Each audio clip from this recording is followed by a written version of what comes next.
मंच पर उपस्थित हमारे भारतीय जनता पार्टी के बहुत ही जुझारू, कर्मशील और संवेदनशील अध्यक्ष सम्माननीय मनमोहन श्यामल जी, हमारे भारत सरकार में मंत्री, पूर्व में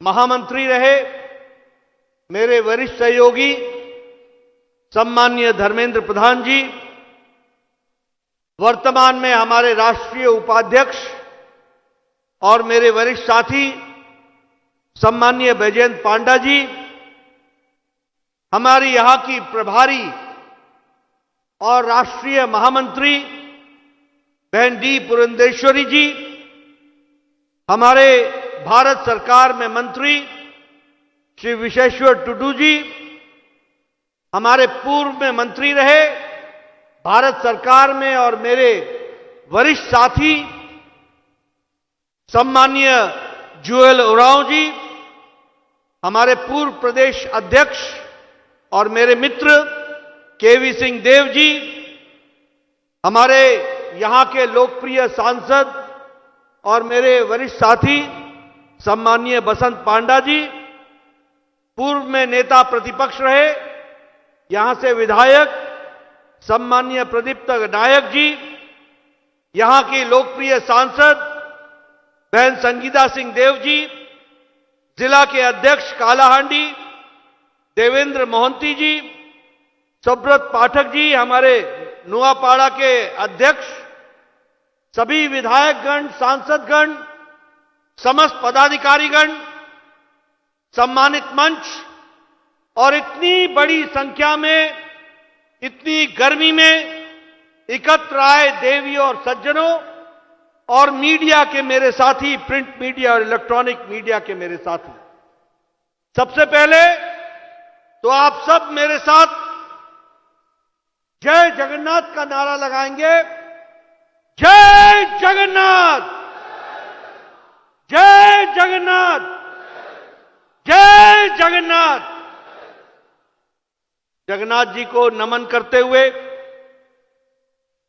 और बहुधा रथ यात्रा को प्रणाम करते हुए और आज मानेकश्वरी मंदिर में जाकर नमन करते हुए हमारे यहां उड़ीसा के समाज सुधारक मधुसूदन दास जी को नमन करते हुए, बख्शी जगबंधु जी को नमन करते हुए, इस पवित्र भूमि को नमन करते हुए मैं अपनी बात को प्रारंभ करता हूं। मित्रों, मुझसे पूर्व वक्ताओं ने,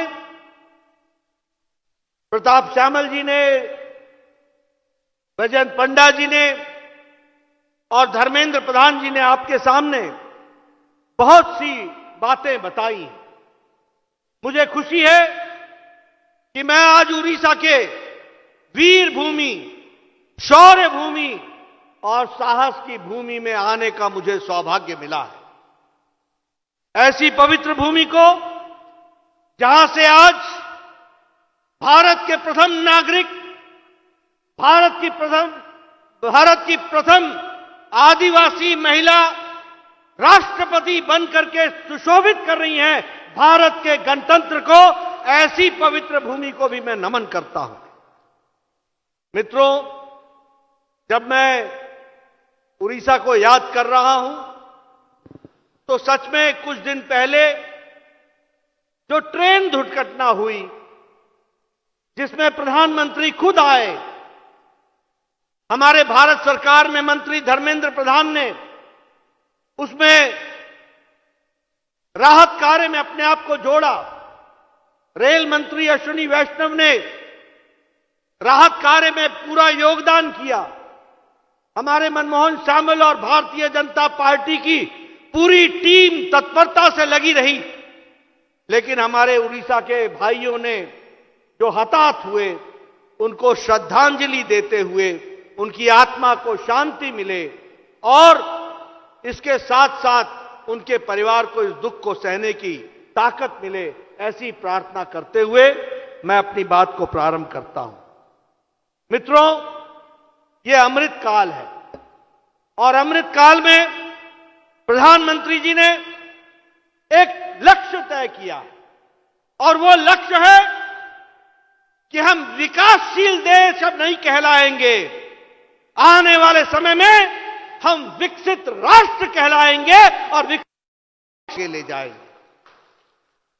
और इसलिए दिन रात मेहनत करके वसुधैव कुटुंबकम उद्घोष करते हुए वह दुनिया में भारत की थाथी, भारत का डंका, भारत की ताकत, इसको बताने के लिए दिन रात एक करके काम कर रहे हैं। आज हमें खुशी है, आज से 2 दिन पहले वो अमेरिका की धरती पर गए। उन्होंने अमेरिका में टॉप जो दुनिया के जाने माने आर्थिक जगत से संबंध रखने वाले नेता रहे, उनके साथ मुलाकात की और आज प्रधानमंत्री मोदी जी को दुनिया मानती है कि उनके नेतृत्व के कौशल ने देश को और दुनिया को एक नई दिशा दी है, एक नई ताकत दी है। और इसीलिए आज से 2 दिन पहले हमारे मशहूर नोबेल प्राइज विनर पॉल रोमर ने कहा, वह दिन मेरे लिए सौभाग्यशाली होता है जिस दिन मैं कुछ नया सीखता हूं। और आज मेरी मुलाकात प्रधानमंत्री मोदी जी से मिली है, मुझे एक नहीं अनेकों नई बात जानने का मौका मिला है और भारत के विकास का आधार कार्ड भी समझने का मौका मिला है। ये हमारे पॉल रोमर साहब बोलते हैं। उसी तरीके से दुनिया के एनालिस्ट रे डालियो बोलते हैं कि यह भारत का समय है, यह मोदी जी का समय है। उसी प्रकार से नील टायसन कहते हैं कि आसमान, नीला गगन मोदी जी की सीमाएं नहीं हैं, इस आसमान से भी ऊपर असीमित है मोदी जी का कौशल और मोदी जी का नेतृत्व। उसी तरीके से ऑस्ट्रेलिया के प्राइम मिनिस्टर मोदी जी को बॉस कह के संबोधित करते हैं। कोई कहता है I am fan of Modi ji, कोई कहता है Modi ji is a global leader, कोई कहता है Modi ji you are the hero, कोई कहता है Modi ji you are the reformer in chief, बदलाव के आप माध्यम हो, और कोई कहता है मोदी जी आप महान देशभक्त हो। ये दुनिया के लोग मोदी जी को अलंकृत करते हुए दुनिया की हर देश अपने अपने तरफ से सबसे बड़ा सम्मान देकर के मोदी जी का सम्मान कर रहे हैं। लेकिन दुख के साथ कहना पड़ता है कि जब दुनिया में मोदी जी की वाहवाही हो रही है, उनकी प्रशंसा होती है, कोई बॉस बोलता है, कोई हीरो बोलता है, कोई सोशल रिफॉर्मर बोलता है, तो यहां हमारे कांग्रेस के नेताओं के पेट में मरोड़ होती है। उनको पसंद नहीं आता कि देश का नाम हो रहा है, उनको पसंद नहीं आता कि देश की प्रशंसा हो रही है। कोई नेता मोदी जी को सांप कह करके चर्चा करता है, कोई बिच्छू बोलता है, कोई नीच बोलता है, कोई अनपढ़ बोलता है, कोई चाय वाला बोलता है। उनको मालूम नहीं है कि तुम्हारे बोलने से कुछ नहीं होता। 140 करोड़ देशवासियों का प्यार मोदी जी के साथ है, इस बात को हमको याद रखना है। इसलिए जितना तुम ऐसे शब्दों का प्रयोग करोगे, दुनिया में उनकी प्रशंसा लोग करेंगे और मोदी जिस तरीके से आगे बढ़ा रहे हैं देश को, वो सबके सामने है। लेकिन हां, कांग्रेस भी अपनी नियति और नीयत पर काम कर रही है। आज मुझे बड़ा आश्चर्य हुआ, मुझे ये 23 तारीख को सारे पटना में ये गलबाइयां कर रहे हैं, गले मिल रहे हैं, मुलाकात कर रहे हैं। मुझे अपने बचपन का दिन याद आ गया। मेरी पढ़ाई लिखाई पटना में हुई, मेरा जन्म पटना में हुआ, मैं वहां पर मैट्रिक का विद्यार्थी था। यही लालू प्रसाद यादव पूरे 22 महीने जेल कांग्रेस की इंदिरा गांधी, राहुल की दादी ने इसको जेल में डाला था। यही नीतीश कुमार पूरे 20 महीने जेल की शिक्षों के पीछे कांग्रेस पार्टी की इंदिरा गांधी ने डाला था, यही राहुल गांधी की दादी ने डाला था। आज पटना की धरती पर राहुल को आदर सहित उनको स्वागत करते हुए जब मैं इनकी तस्वीरें देख रहा हूं तो मुझे याद आता है कि राजनीति में क्या से क्या हो गया, कहां से चले थे और कहां पहुंच गए, इसकी यात्रा मुझे दिखाई देती है। मैंने देखा अभी अभी पता चला कि उद्धव ठाकरे पटना की धरती पर लैंड कर गए। ये हिंदू शिवसेना, ये हिंदुओं की बात करने वाले, इनके पिता हिंदू सम्राट बाला साहब ठाकरे कहा करते थे कि मैं शिवसेना को कांग्रेस नहीं बनने दूंगा, अगर कांग्रेस से हाथ मिलाना पड़े तो मैं अपनी दुकान बंद कर दूंगा। आज बाला साहब ठाकरे सोचते होंगे किसी और ने नहीं, उनके बेटे ने ही उनकी दुकान बंद कर दी है, उनकी दुकान बंद कर दी। यह परिस्थिति आज आकर के खड़ी हुई है। कैसी राजनीति, वंशवाद। मोदी जी ने नई संस्कृति देश को दी है, देश को वंशवाद से निकालकर विकासवाद के रास्ते पर खड़ा किया है। मोदी जी ने भारत को नई राजनीति दी है, नई संस्कृति दी है, वोट बैंक की पॉलिटिक्स से निकाल करके विकासवाद की ओर खड़ा किया है। और मोदी जी ने नई राजनीति को जन्म दिया है, ये वोट बैंक की राजनीति से निकालकर रिपोर्ट कार्ड की राजनीति। जो कहा था वो किया है, जो कहेंगे जो करेंगे, जो नहीं भी कहा होगा वो भी करके देंगे, ये रिपोर्ट कार्ड की राजनीति रखी है। आज मुझे खुशी हो रही है, पिछले 9 सालों में 18 लाख करोड़ रुपए हाईवे पर, रेलवे पर, एयरवे पर, मेट्रो पर खर्च हो गए। 18 लाख करोड़। इस साल 1 लाख करोड़ रुपए खर्च हो रहा है।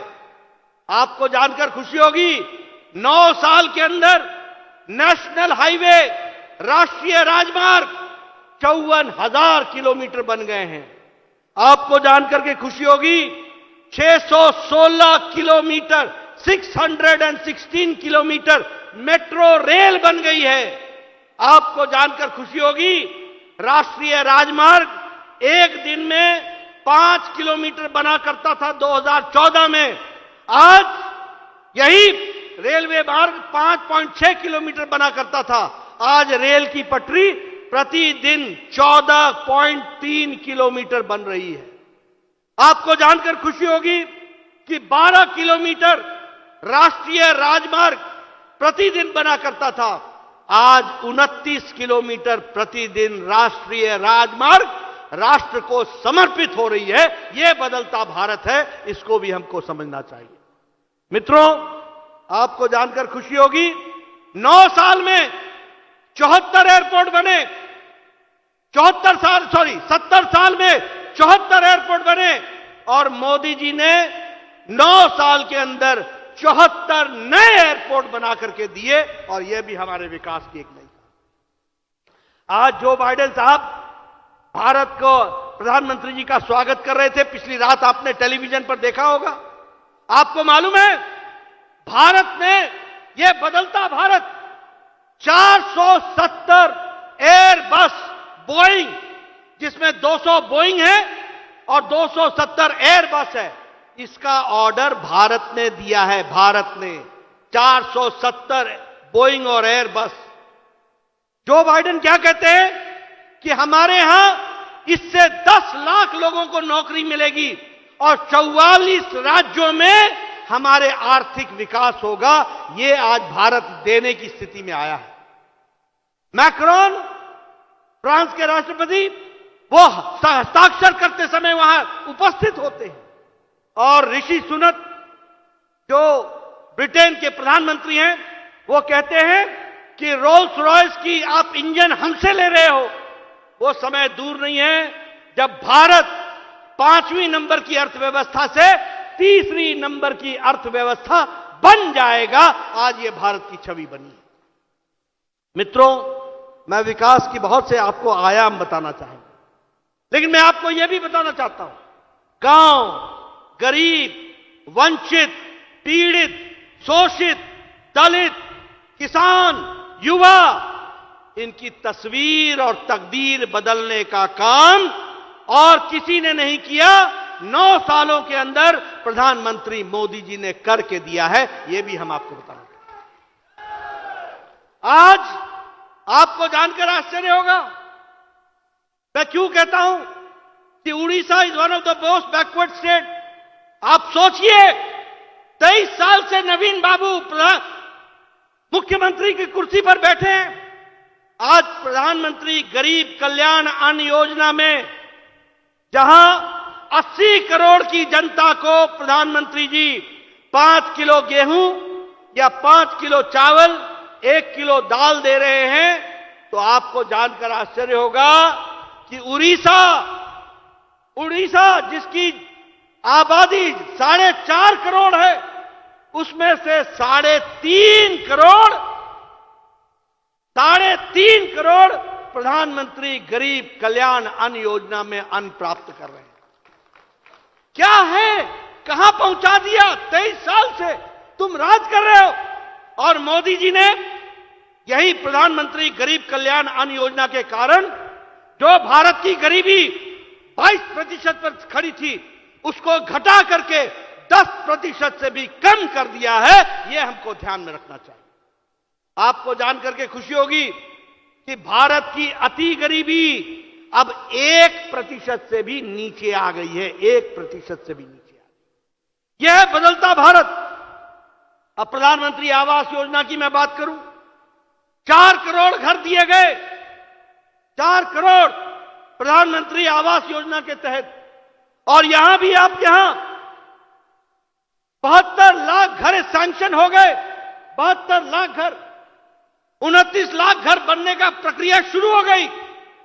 लेकिन दुख के साथ कहना पड़ता है, मोदी जी एक तरफ 75 लाख घर उड़ीसा को देते हैं, तो वहीं यहां पर घोटाले पे घोटाला होता है और पात्र को नहीं मिलता है, और जो पात्र नहीं है उसको दिया जाता है। यह घोटाला होता है। मैं चाहूंगा भारत सरकार इंक्वायरी बैठाए। मैं गिरिराज जी से बात करूंगा, और दूध का दूध, पानी का पानी किया जाएगा। उड़ीसा के लोगों को जो पात्र हैं उनको घर मिलेगा, और जो भ्रष्टाचार जिसने किया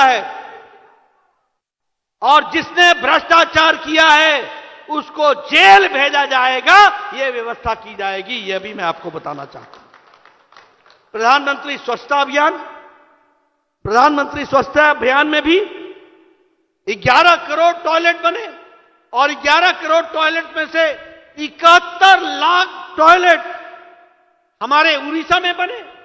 यानी सोचिए 9 साल पहले क्या स्थिति थी। 71 लाख इज्जत घर, मतलब 71 लाख बहनें अपने दैनिक जीवन के क्रम के लिए खेतों में जाया करती थी। कैसा भारत था, कैसा उड़ीसा था। आज 11 करोड़ लोगों को इज्जत देने का काम किया है तो नरेंद्र मोदी ने किया है। अगर 71 लाख बहनों को इज्जत देने का काम किया है तो नरेंद्र मोदी जी ने उड़ीसा की बहनों को किया है। यह भी आपको ध्यान रखना चाहिए।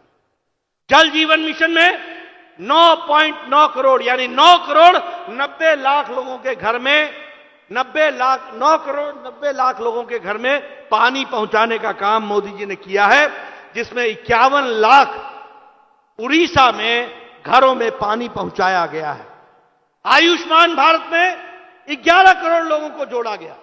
लेकिन यहां पर हमारे नवीन बाबू ने कहा चाइना चाहिए नहीं, हम आपको 5 लाख रुपए का हेल्थ कवर देना चाहते हैं। लेकिन नवीन बाबू नहीं चाहते कि उड़ीसा की जनता को मोदी जी का हेल्थ कवर पहुंच सके और आपके स्वास्थ्य की रक्षा हो सके। प्रधानमंत्री किसान सम्मान निधि 10 करोड़ 78 लाख लोगों को प्रधानमंत्री किसान सम्मान निधि मिल रही है, और 32 लाख लोग हमारे यहां के उड़ीसा के हैं जिनको ये सुविधा मिल रही है। ये भी आप ध्यान रखिए। मित्रों और विशेष करके पत्रकार बंधु, मैं चाहूंगा कि दुनिया में ये जो कांग्रेसी हैं, ये निशुद्ध अनपढ़ हैं, ये बिल्कुल अनपढ़ हैं और ये गलत तरीके की राजनीति करने कर भ्रामक चीज फैलाने की कोशिश कर रहे हैं। क्या कहते हैं? गरीबी। मैंने आपको बता दिया 1% से कम आ गई अति गरीबी, 10% से कम आ गई गरीबी।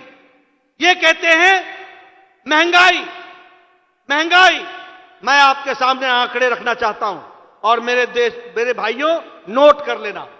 दुनिया में कोरोना की मार पड़ी, दुनिया में यूक्रेन के लड़ाई का मार का सप्लाई चेन पर असर पड़ा। लेकिन आप आंकड़े सुन लो, फ्रांस में ग्रोथ रेट 6.8% है, यूनाइटेड स्टेट्स का जीडीपी का ग्रोथ रेट 5.9% है, ब्राजील का 4.6% है, कनाडा का 4.5% है, साउथ कोरिया का 4.1% है, जर्मनी का 2.6% है, ऑस्ट्रेलिया का 2.2% है और भारत का ग्रोथ रेट 8.7 पर खड़ा है, 8.7 पर खड़ा है। पत्रकार बंधु, मेरे आंकड़ों को नोट करके इन कांग्रेसी अनपढ़ों से पूछना कि तुमको ग्रोथ रेट समझ में आता है? मैं आपको महंगाई समझाता हूं, इन्फ्लेशन, जिसको अंग्रेजी में इन्फ्लेशन कहते हैं।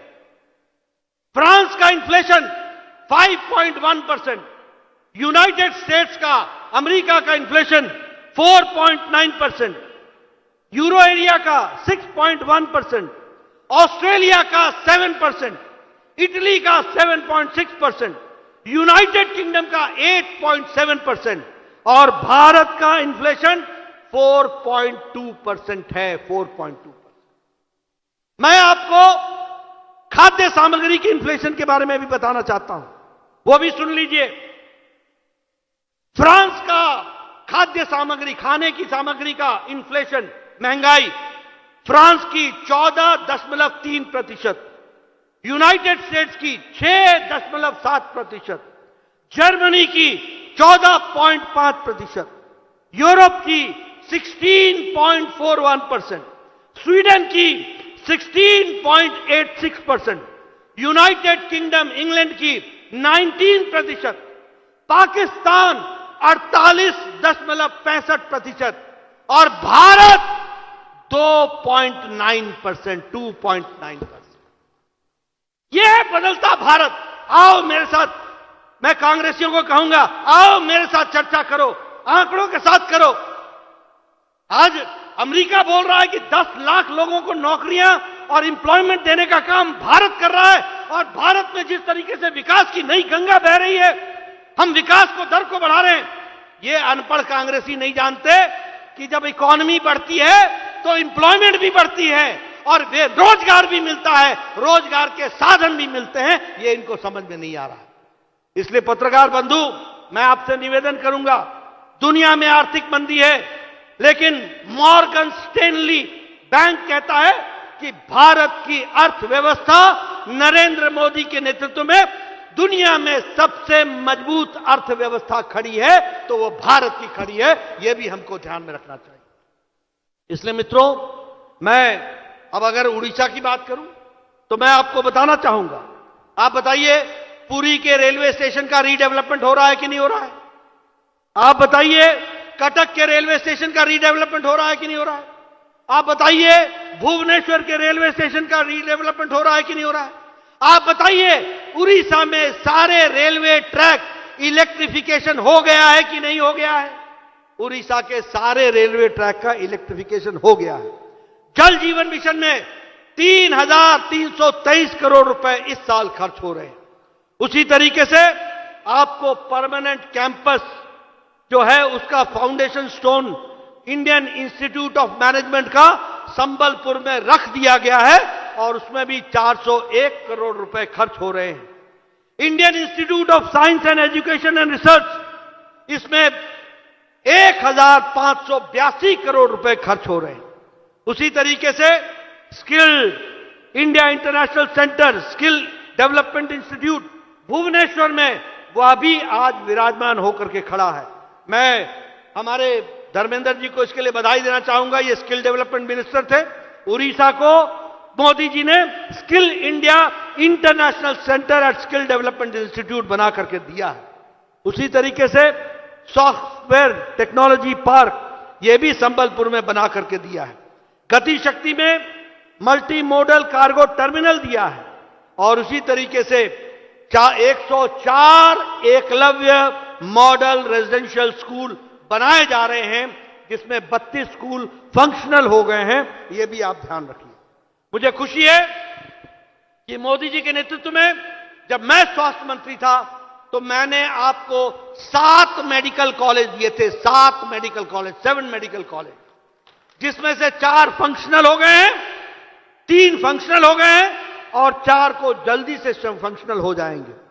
हमारे बालासोर 189 करोड़ रुपीस का, बारीपादा मयूरभंज 189 करोड़ का, बोलंगीर 189 करोड़ का, कोरापुट ये भी 189 करोड़ का, पुरी में 189 करोड़ का, जाजपुर में 250 करोड़ का और कालाहांडी में आपके यहां 325 करोड़ का मेडिकल कॉलेज बनाया जा रहा है। 325 ये हमारा रिपोर्ट कार्ड, ये छाती ठोक के बोलने की ताकत, ये हमारे नेताओं की ताकत, जिन्होंने बोलांगीर के लिए भी, जिन्होंने कालाहांडी के लिए भी, जिन्होंने उड़ीसा के लिए भी विकास में मोदी जी के नेतृत्व में उड़ीसा को नए आयाम देने का काम किया है, तो वो एनडीए की सरकार, आदरणीय मोदी जी की सरकार ने किया है। ये हमको ध्यान में रखना चाहिए।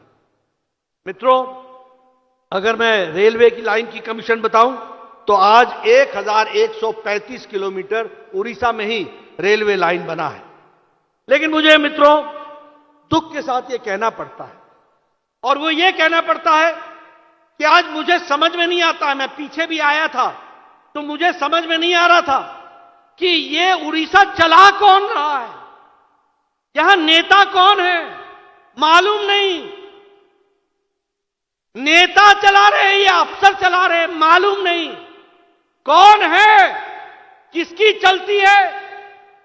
मैं अपने एमएलए से पूछ रहा था, बोला आप हमारी बात तो छोड़ दो, यहां तो बीजू जनता दल के एमपी और एमएलए की कोई नहीं सुनता, सिर्फ अधिकारी राज कर रहे हैं और अधिकारियों को पूरा सबलेट कर दिया है नवीन बाबू ने, पूरा सबलेट कर दिया। The total administration has been outsource. ये आउटसोर्स हो गया है। यस यस यस, बाकी हस्ताक्षर करते रहो। चला कौन रहा है आप भी जानते हैं, हम भी जानते हैं। मैं नाम नहीं लेना चाहता मंच से, लेकिन हां, ये नेता नहीं चला रहे, नवीन बाबू नहीं चला रहे। कौन चला रहा है आप भी जानते हैं। ऐसी सरकार को रहने देना है क्या? ऐसी सरकार को रहने देना है क्या? ऐसी सरकार चाहिए क्या? ऐसी सरकार चाहिए क्या? जोर से बोलिए, ऐसी सरकार चाहिए क्या? ऐसी सरकार चाहिए क्या? ऐसी सरकार चाहिए क्या? आप वोट किसी को देते हैं, राज कोई और करता है। समय आ गया है, आने वाले समय में दिल्ली में कमल तो खिलाएंगे ही, उड़ीसा में भी कमल खिला करके यहां भी हम अपनी सरकार बनाएंगे। इसके लिए हमको काम करना। मित्रों, मुझे दुख होता है कि सबसे पर कैपिटा इनकम सबसे कम उड़ीसा की। मुझे दुख होता है सबसे कम आमदनी किसानों में उड़ीसा की। सबसे ज्यादा महिला उत्पीड़न, महिलाओं का शोषण उड़ीसा में। और उसी के साथ साथ यहां पर भ्रष्टाचार, आकंठ भ्रष्टाचार में डूबा हुआ। 50% वाला राज हो गया, 50% वाला। 50 कमीशन तो 50 धरती पर लगेगा। पता नहीं कमीशन कहां कहां हो रहा है। और यहीं पर नवीन बाबू ने कहा था कि मैं हर ब्लॉक को दूंगा। यही नवीन बाबू ने कहा था कि मैं हर ब्लॉक में 35% सिंचित भूमि कर दूंगा। हुआ क्या? हुआ क्या? मित्रों, ऐसी सरकार को रहने का कोई अधिकार नहीं है।